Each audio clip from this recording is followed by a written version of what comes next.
Harp on Sports, The Bar, Harp on Sports Podcast, Audio Media, Radio Network. Follow, share, like, subscribe at Harp on Sports on all of your platforms. Instagram, Twitter, Facebook Live, YouTube. You know where to find me, harponsports.com. And anywhere else? No, Spotify, Apple Podcasts, along with Buzzsprout. Okay, what do we have in store for you today? A little Big 12 bitterness. As Bob Bowlby, the commissioner of the Big 12, just doesn't understand why Oklahoma and Texas left the conference. It doesn't make sense. It actually does, and we're going to lay that out. He's just feeding the bottom 10%. And good God, it's just amazing up and down the board now how we pander and cater to the bottom 10%. The bottom 10%. Over and over and over again. Not me. I have too much respect for the people that consume this product, and I'm just bottom 10%. So we have that. Also, the Dolphins closing on a Deshaun Watson trade. What I think it's going to look like when it's all said and done. Is this a smart move for the Dolphins? Probably. Probably. Risk worth the reward. You bet it is. We're going to look at that as well. And also the NBA announcing their 75th anniversary team. I remember the 50th anniversary team. 25 years have passed since then. Think about the 25 best players of the last 25 years. You know who they are? That weren't on the original list. There are some guys that their career is about in the middle that didn't make the top 50 first go round. Examples like, well, think about it. Ready? Reggie Miller. Kobe wasn't around the first time. It's a great list when you think about it, when you look back and look at some of these guys that are on there. Kevin Garnett. So we're going to look at all that. All right, start off first with the Big 12. Commissioner of the Big 12, Big 12 Media Days. He's upset. He's sad. Why is he upset and he's sad? Well, he doesn't understand why Oklahoma and Texas would leave. Why did Oklahoma and Texas leave? Why? Doesn't make sense. Not that much more money. Actually, it is. And then maybe even the bigger punch in the gut, maybe even the bigger punch in the nads is this. He said they'd have a much easier time making the playoff in our conference. Attaway, baby. Aim low. Aim low. It reminds me of the scene from the second Brady Bunch movie. The movie? I know. How about this for a reference? Tim Matheson, Peter's complaining. And he's like, wait a second here. Who's this girl that you like? Or it was Greg, actually. I take that back. It was Greg that was complaining. And he talks about how he's basically insinuating he has a crush on Marsha. And he sits there. He says, Greg, you slow down. You want to go out with somebody more of your speed, like a librarian. That's what Bob Bowlby's doing here. Well, Texas, Oklahoma, you have a much better chance over here.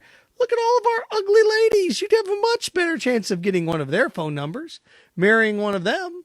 Low-hanging fruit. Go low.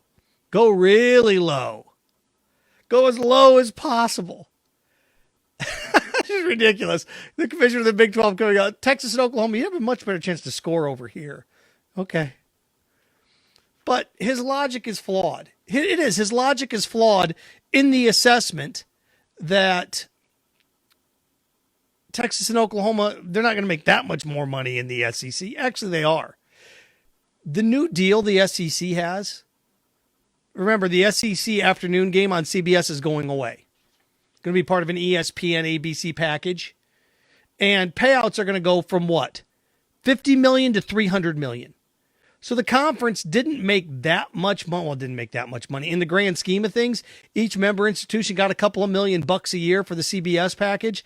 When that thing goes to $300 million, they're each going to get what? You do the math. What's 16 divided by, or what's 300 divided by 16? I mean, you're talking schools getting $17 million payouts per school now. So it's going to go from $2.5 million per school to $16 million per school.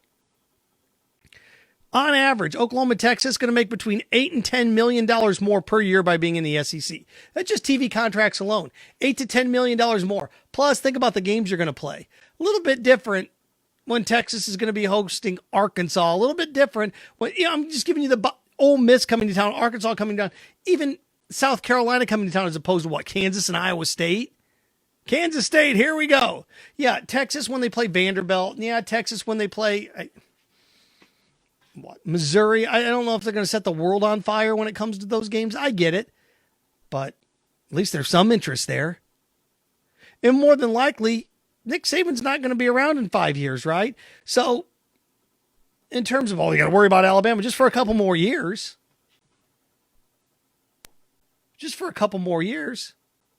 And just think if Oklahoma goes and Oklahoma State goes with them and Texas stays, then you had to make the move. You just had to make the move.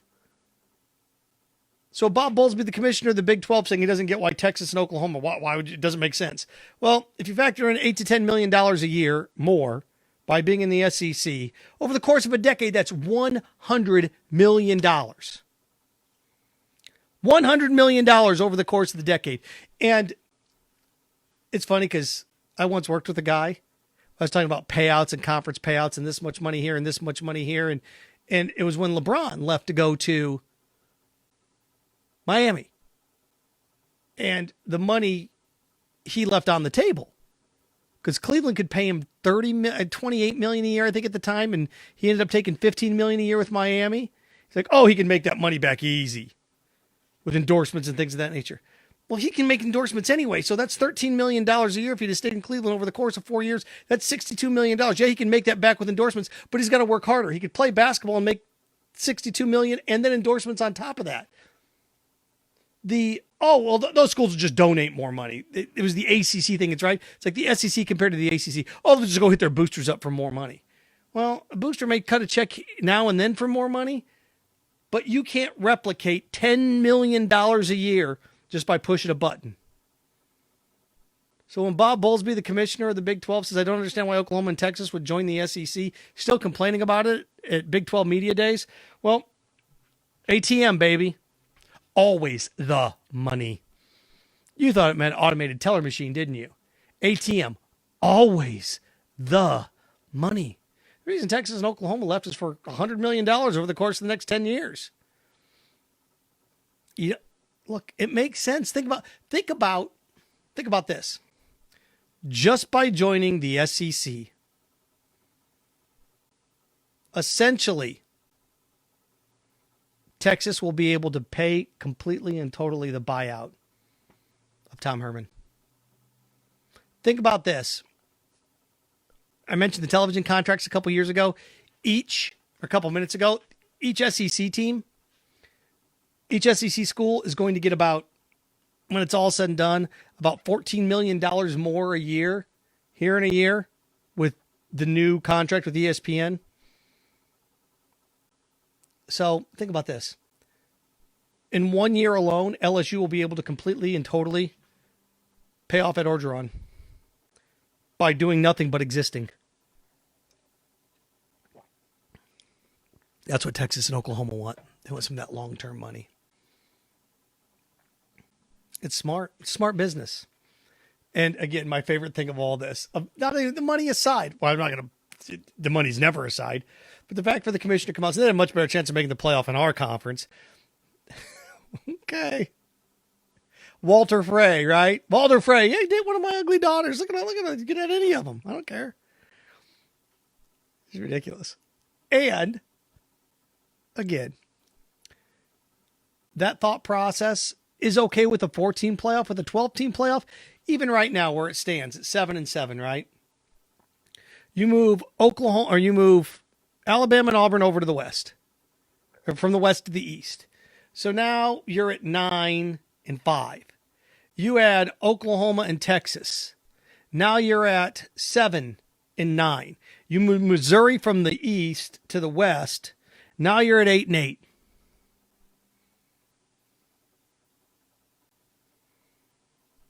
So they might even have to contend with Alabama or Auburn. Maybe not. We'll see. Maybe Vanderbilt, maybe Tennessee. I don't know how they're going to restructure this. But again, it's going to be much more difficult.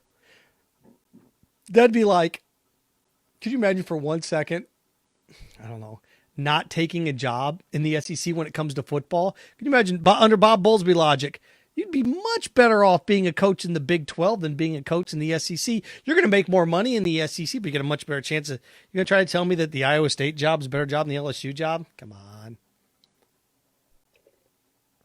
Ridiculous. From that to this, the jump. Speaking of the land of Texas, Deshaun Watson looks about ready to be on the move. The talk is Deshaun Watson going to be traded to Miami before the trading deadline. Okay, they're not sold on Tua. I give the Dolphins credit on this. If you're not sold, you don't know what to do, pull the plug, go get a big guy. And that's what they're going to do. Deshaun Watson's one of the top 7 or 8 quarterbacks in the league when he's playing. He's not playing this year. Is this a de facto suspension? It's just a weird situation. He doesn't want to play for the Texans. The Texans aren't going to play him because they don't want to diminish his trade value. It's an ugly situation. Who knows what's going on with all these massage therapist. I don't know. Who knows what's going on in this? I don't know. And if he's suspended for 5 or 6 games along the line here, okay. Is it Dante Stallworth that got in a car wreck and killed somebody and he still played in the NFL? He's drinking and driving, right? So, hey, look. Is he going to be in the NFL? Yes. Miami's a city that can swallow this. You get into a big city. Miami is a big city that doesn't have the pressures of New York. It's a big city that doesn't have the pressures of Chicago or Boston. It's a fun city. And Miami can look around and go, wait a second here. They're not going to come down on him hard. The local media is not going to pound him. It's not like it's Chicago. It's not like it's New York. It's not like it's Boston. It's not. Okay, let's do this. Not like it's Dallas. Let's do this. This is what I wrote down that I think the trade's going to consist of when it's all said and done. Deshaun Watson's going to end up in Miami. Miami doesn't have a first-round draft pick this year. So I think you're going to see Miami's 2nd and Miami's 4th. They're not going to give up their 2nd and 3rd. They're not going to pick to the 4th round. They won't do that. Miami's going to give up their 2nd and 4th this year and their first-round draft pick next year. So I think you'll see Miami's 2nd and 4th this year and a first-round draft pick next year go to Houston. Houston will send Deshaun Watson because Deshaun Watson's damaged goods. And there's talk that Tua's going to be moved to a different team. There's a 3rd team involved. What do I think they're going to get for Tua? 4th or a 5th. So when it's all said and done, Tua's going to go somewhere. I don't know where that would be. They said they've got an interest in party. Maybe Washington. Maybe Seattle. Maybe if they think Russell Wilson's on his way out, maybe Tua could see, maybe a situation like that. So when it's all said and done, I think Miami ends up with a 5th for Tua, a 2nd and a 3rd, or 2nd and a 4th this year. So a 5th, a 2nd, and a 4th this year, and a 1st next year. And it may be, look, gang, it may be a 2nd and a 4th this year and a 1st and a 4th next year. It may end up being something like that. But they're not going to get Miami doesn't have multiple first-round picks to give up. They don't have a first-round pick this year. So they're going to definitely get a 2nd and a 4th. Or a 2nd and 3rd this year. I think it'll be a 2nd and a 4th. And then a 1st and a 4th maybe next year. That's what it's going to look like. So I think it's going to get done. And if any big city that Deshaun will fit, it'd be Miami. It will be. It'd be Miami. Something else that I wrote down here. The Eagles have 3 top 10 picks. Or they're going to have 3 top 10 picks. One of those being from Miami. The Eagles are. If I am the Eagles, they're not sold on Jalen Hurts. I don't think Jalen Hurts is going to be their quarterback. If I'm the Eagles, I seriously consider right now trading, pick up the phone and call San Francisco and say, what do you want for Jimmy Garoppolo? He's not in their future plans there. He's not. Are they a playoff team? As we get closer to the trading deadline, seriously, if I were the Eagles, I'd pick up the phone and say, we will give you a 4th round pick for Garoppolo. Why? Because you trade a 4th round pick for him. You bring him in for 8 or 9 games. Maybe he clicks. Maybe it works. If it works, now you don't have to worry about a quarterback. You've got Garoppolo and you can move forward.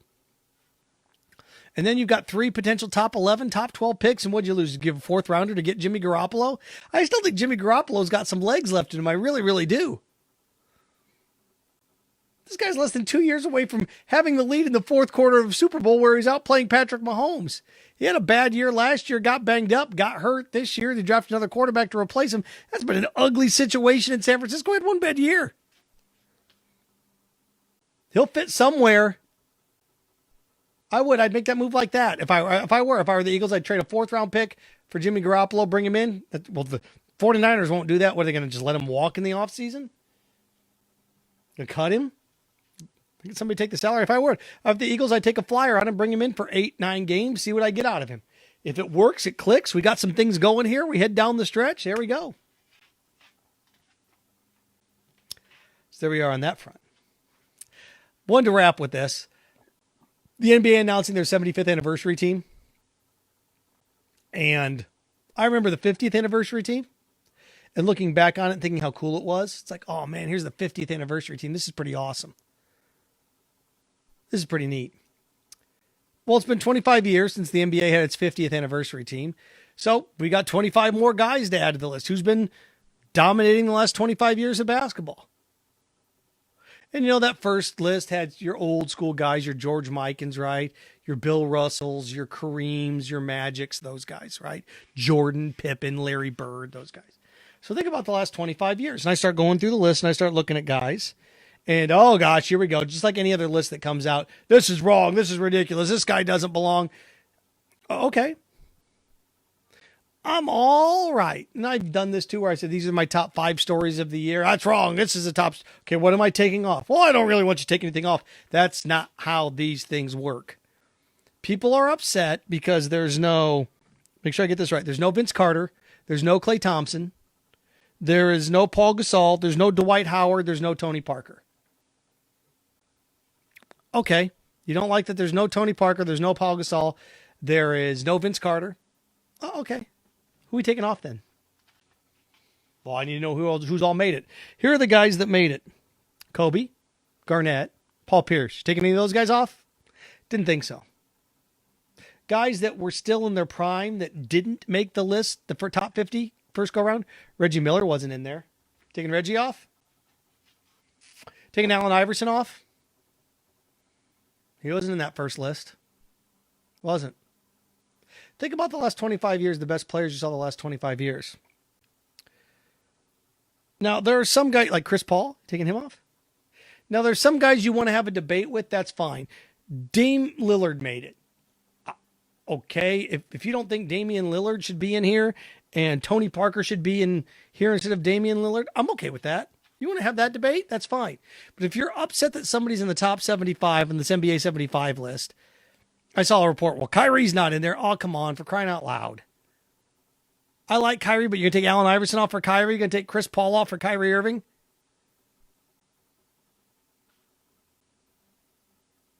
Vince Carter? Okay, Carmelo Anthony's on there. Going to take Carmelo off for Vince? Tracy McGrady didn't make it. Okay, Tracy McGrady, you're going to take, who are you going to take out? I did see this because I want to make sure I get all these right. Steph Curry made it. Klay Thompson didn't. So Klay's like, well, we're the same. You came into the league a little bit later. Steph's won multiple MVP. Steph's the greatest three-point shooter of all time. Klay, we even went to Twitter and said I should be on this list. All right, who are we taking off? Going to put Klay in there? We're going to take off Iverson? Going to take off Pierce? Going to take off Chris Paul? You take off Chris Paul, put in Klay Thompson? You want to do that? Oh, okay. Anthony Davis. Now, look, there's 2 guys on here that made the top 75 list that I understand. If you want to take off Giannis was in it. Giannis was on it, and so was Anthony Davis. Dwight Howard didn't make it. I'm okay with Dwight Howard not making it. Dwight Howard had an amazing 5-year run. But, again, you want to sit here and say, well, Anthony Davis shouldn't make it. Tracy McGrady should be in. Oh, okay, look, if you want to play that game, that's fine. I'm okay if you want to take guys out of there. But you just can't give me a list of 7 guys that should have made the top 75. You see, sports writers do this all the time. These are the 10 guys that were snubbed by the NBA top 75 list. All right, these 10 guys were snubbed. Who are we taking out? Well, give me your suggestions. Who are the 10 guys that got to go? If you're going to add 10, you got to take 10 away. The way I look at lists like the top 10 list, the top 50 this, the top 20 this, I'm okay if you... it's like March Madness. This team should be in, this team should be in, this team should be in. Well, then who are we taking out? You have a field of 109 teams. So, look, I think you can make a case that Vince Carter should be in and Giannis shouldn't because he hasn't played long enough. I'm okay with that. I think you can make a case that Paul Gasol should be in and Dame Lillard shouldn't. He hasn't played long enough. I'm okay with that. But to sit here and come out, Klay Thompson should be in, Paul Gasol should be in, Tony Parker should be in, Vince Carter should be in, Dwight Howard should be in. Okay, who are we taking out? Well, you just want to complain? There you go. Harp on Sports, the Bar, podcast, audio, media, radio network. Follow, share, like, subscribe. Subscribe to the YouTube channel, harponsports.com. I'm going to launch the new harponsports.com. I think we're looking at November 1st. Looking at November 1st for the new harponsports.com. That's my goal. Get everything set up, ready to roll. So there we go. That's what we're looking at. Remember, stay clean, stay focused. Stay strong. Frankenstein. Have fun with your friends.